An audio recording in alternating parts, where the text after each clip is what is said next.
റിട്ടയർമെൻറ്റിന് വേണ്ടിയിട്ട് എന്തെങ്കിലും പ്ലാൻസ് ഒക്കെ ആക്കി വെച്ചിട്ടുണ്ടോ? ഇതിനെക്കുറിച്ച് ഞാൻ ചിന്തിച്ചിട്ടില്ല. ലൈഫിൽ റിട്ടയർമെൻറ്റ് ഇല്ല എന്നുള്ളതാണ് എൻ്റെ ആഗ്രഹം. ലൈഫ് ഇങ്ങനെ പോവാം. പുതിയ തലമുറക്കൊക്കെ എന്തെങ്കിലും ഒരു അഡ്വൈസ് കൊടുക്കണമെങ്കിൽ എന്താ?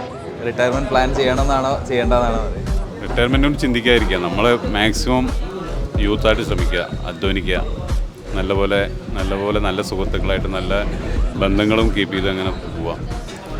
കടം വാങ്ങിക്കാൻ വേണ്ടിയിട്ട് ഉപയോഗിക്കുന്ന ഒരു ടെക്നിക്ക് എങ്ങനെയാണ്?